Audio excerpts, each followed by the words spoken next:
Merci beaucoup, Monsieur le Ministre. Je vais tout de suite donner la parole à notre rapporteur pour avis sur l'enseignement scolaire, Monsieur Bertrand Seur. Merci Monsieur le Président, Monsieur le Ministre, chers collègues. Dans un contexte que vous savez troublé, les crédits de la mission enseignement scolaire sont cette année encore préservés.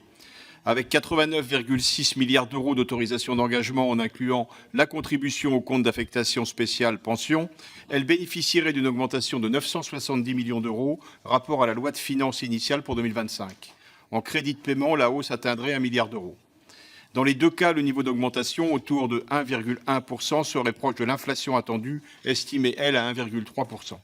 Dans l'ensemble, ces crédits concourraient à une grande stabilité que je trouve à titre personnel bienvenue, après des années de réformes certes ambitieuses, mais parfois peu lisibles. La seule réforme d'ampleur est celle du recrutement et de la formation initiale et continue. J'aimerais ici saluer sa mise en œuvre dans un contexte qui, peut-être, ne la favorisait pas. Elle devenait pour autant indispensable pour rénover l'attractivité de certaines professions, et en particulier de celle des enseignants. À compter de cette année, les recrutements pourront être effectués sur un concours qu'il sera possible de passer dès le niveau Bac+3. Une licence préparant au professorat des écoles sera créée. Les 2 années de formation qui s'ensuivront, passées sous statut d'élèves fonctionnaires et de fonctionnaires stagiaires, seront rémunérées, ce qui constitue une nouveauté déterminante. Ce faisant, l'Éducation nationale se donne les moyens d'attirer les meilleurs profils, mais également de diversifier son vivier de recrutement, la présentation du concours apparaissant moins risquée et incertaine pour ses candidats les plus modestes. C'est principalement la mise en œuvre de cette réforme et l'organisation exceptionnelle pour l'année à venir de 2 concours qui explique le schéma d'emploi positif de la mission pour 2026. A l'inverse, les effectifs d'enseignants seraient en baisse. Un peu plus de 4600 ETP seraient supprimés, publics et privés confondus, pour prendre en compte la baisse du nombre d'élèves sur laquelle je reviendrai dans un instant. La répartition de ces suppressions d'effectifs serait la suivante.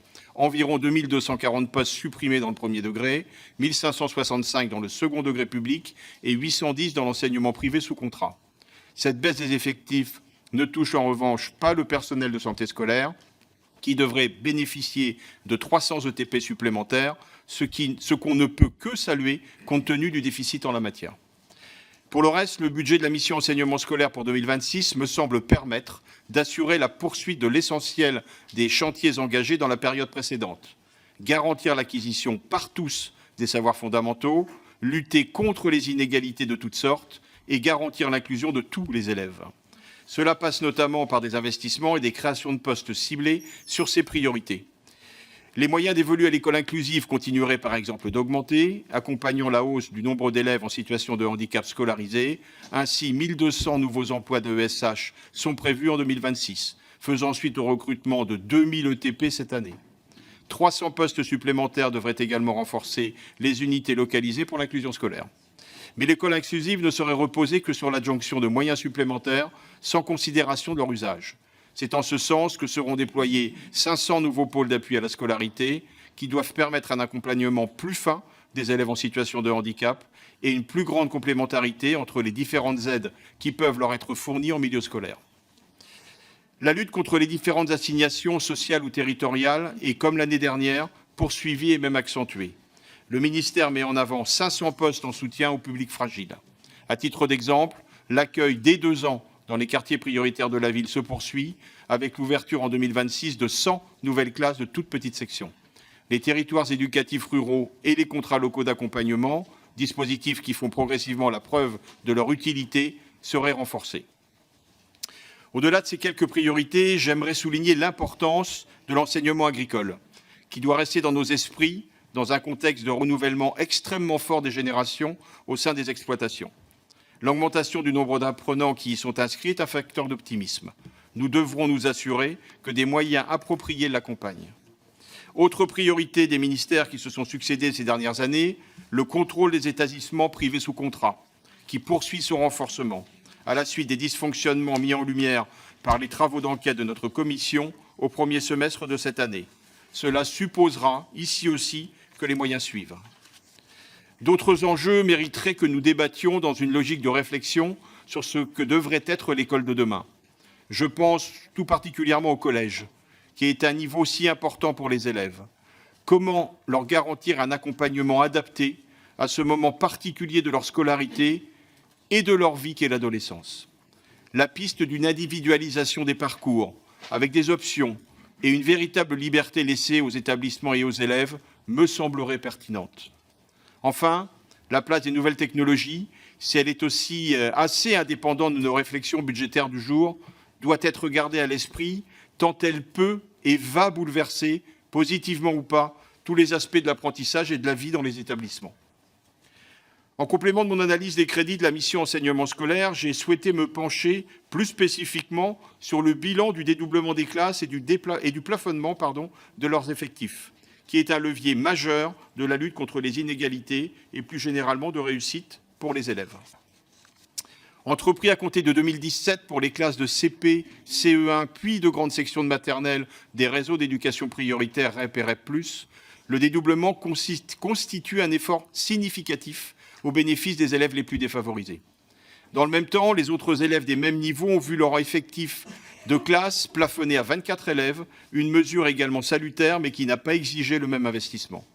Le dédoublement s'est quant à lui appuyé à la fois sur le redéploiement des effectifs du dispositif plus de maîtres que de classes, qui était utile mais dont la mise en œuvre était trop hétérogène, et sur des créations nettes d'effectifs d'enseignants déployés en priorité dans les écoles concernées.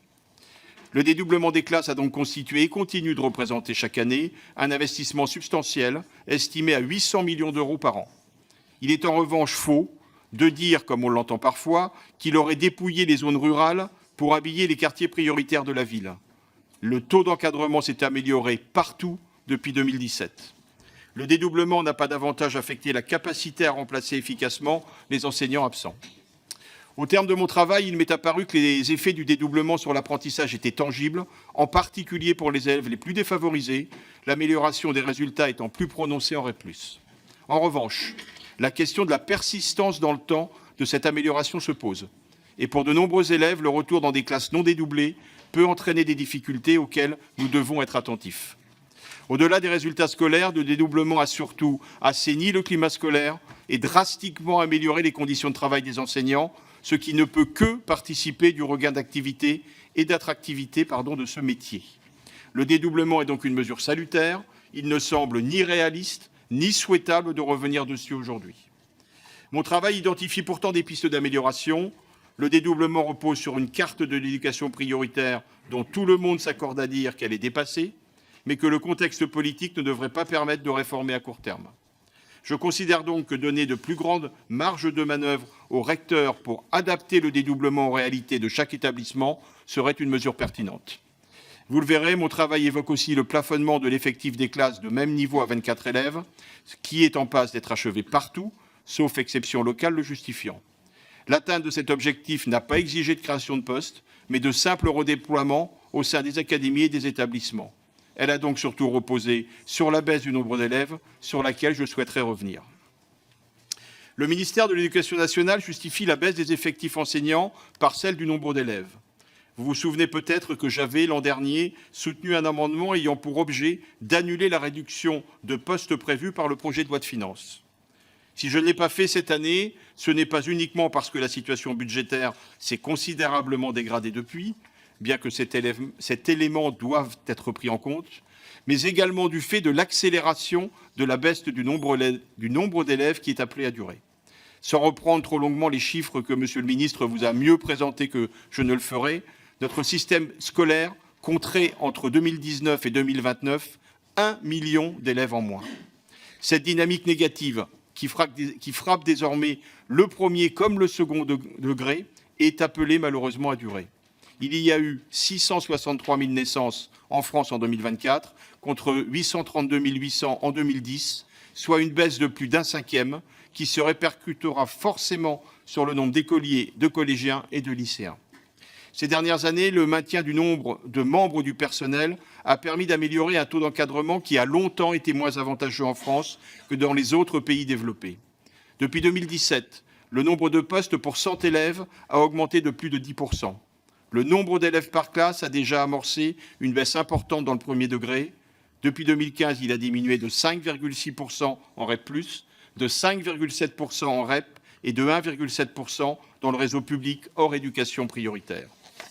L'application au nombre d'enseignants d'une baisse équivalente à celle que connaissent les effectifs d'élèves en cette année aurait conduit naturellement à supprimer plus de 9 000 postes. ce qu'a proposé le rapporteur spécial de la Commission des finances du Sénat la semaine dernière. Je récuse totalement une telle proposition qui conduirait à pérenniser un taux d'encadrement moins avantageux que dans les autres pays d'Europe. Je ne suis pas particulièrement enthousiasmé à titre personnel par la réduction des effectifs qui figure dans le projet de loi de finances. Mais je relève que cet ajustement à hauteur de 4 000 ETP sur les plus de 850 000 qui exercent n'empêcherait pas de poursuivre la décrue du nombre d'élèves par classe, tout en permettant de redéployer les moyens libérés sur les priorités que constituent l'école inclusive ou la lutte contre les inégalités. Nous devons également garder à l'esprit qu'un des bénéfices associés à la limitation des effectifs est de garantir un recrutement de qualité. En revanche, procéder à cet ajustement ne pourrait être acceptable qu'à condition de porter une attention particulière à certains territoires, et notamment aux zones rurales.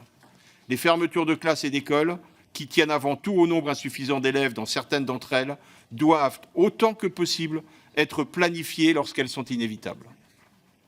Voilà, mes chers collègues, les principaux enjeux que je souhaitais soulever devant vous aujourd'hui.